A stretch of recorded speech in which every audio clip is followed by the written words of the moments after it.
সুন্দরবনে বাঘের সংখ্যা ছিল 88। 2024-এ বাঘের সংখ্যা বেড়ে 101, অর্থাৎ সুন্দরবনে বাড়ল বাঘের সংখ্যা।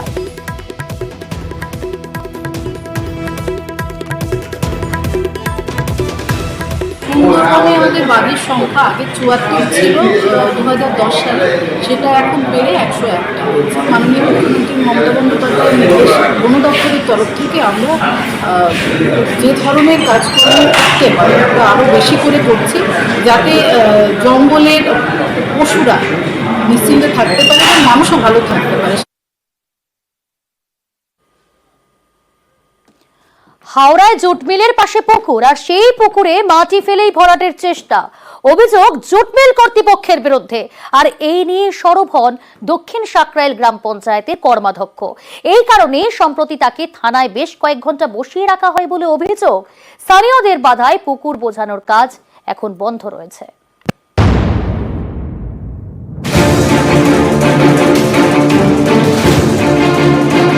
হাওড়া দক্ষিণ সাকরাইল গ্রাম পঞ্চায়েতের সারেঙ্গা।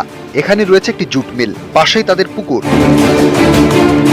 এলাকার জল নিকাশির বড় ভরসা এই পুকুর। স্থানীয়দের অভিযোগ, এমনই একটি পুকুর বুঝিয়ে ফেলার চেষ্টা করছে জুট মিল কর্তৃপক্ষ। পুকুরগুলো যদি এরকম বুঝিয়ে দেয়, আমাদের এই বাচ্চা ছেলে মেয়েদের ভবিষ্যৎ, এরা সাঁতার শিখবে কোথায়? এখন এইসবের তো অসুবিধা। আমাদের এত আতঙ্কই আমরা রয়েছি, যখন তখন বলে বুঝিয়ে দেবো। স্থানীয়দের দাবি, পুকুর ঘিরে ফেলতে পাঁচিল তোলার কাজ শুরু হয়, কাটা হয় বেশ কয়েকটি গাছ। এসবই দেখে পথে নামেন স্থানীয়রা। তাদের বাধায় বন্ধ হয়ে গিয়েছে পাঁচিল দেওয়া এবং পুকুর বোঝানোর চেষ্টা। বিএলওর থেকে শুরু করে পিডব্লিউডি, ডিএম আমরা প্রত্যেককে জানিয়েছি।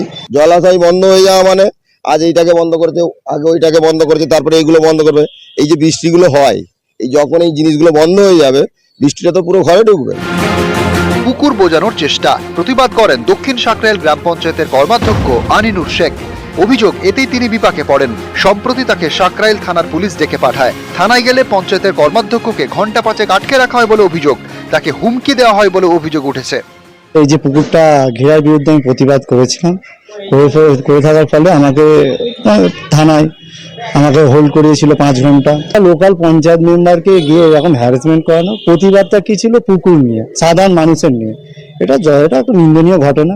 পুকুর ভরাট করা যাবে না, এবং ওটা বছর 2 আগে পুকুরটা ওরা ভরাট করতে গিয়েছিল। তো সেখানে আমরা বিএলওকে জানিয়ে এবং আইনের মাধ্যমে পুকুরের চরিত্র আবার ফিরিয়ে আনা হয়েছে। পুকুরের চরিত্র আমরা কোনোদিনই বদলাতে দেব না। যদি বদলানো হয় তার জন্য আইনানুগ ব্যবস্থা আমরা নেব। আমাদের তো পুকুর সব ঠিক আছে, এই ব্যাপারটা নিয়ে আমি কোনো কথা বলতে নারাজ। ওইটা নিয়ে যা কিছু জানার ওটা নিয়ে আপনি আমাকে ফোন করবেন না, আমি রেজিস্টার অফিসে যোগাযোগ করুন। আমি এই বিষয়ে কোনো কথা বলতে নারাজ আপনার সাথে। হুগলির বৈদ্যবাটি পুরসভার 14 নম্বর ওয়ার্ড পীরতলা এলাকা। সম্প্রতি এখানে মাটি আর আবর্জনা ফেলে একটি পুকুর ভরাট করা হয়। এই অভিযোগ পেয়ে পুকুরকে আগের অবস্থায় ফেরানোর কাজ শুরু করেছে পুরসভা। আমি ডিএম এসডিও কে বলবো যে ফিশারি ডিপার্টমেন্ট যাতে আরো তৎপর হয়, যে কমপ্লেনগুলো যাচ্ছে পৌরসভা লোকাল সেল ভলভেন্ট থেকে, সেইগুলো যাতে তারা ভালোভাবে ইনকোয়ারি করে এবং ভালোভাবে ব্যবস্থা নেয়। করা যদি ব্যবস্থা 2-1টা যদি নেওয়া হয়, তাহলে দেখবেন এই ধরনের অসামাজিক কাজকর্ম কেউ করার সাহস পাবে। হাওড়া থেকে দেবাশিস চক্রবর্তী এবং হুগলি থেকে রানা কর্মকার, নিউজ 18 বাংলা।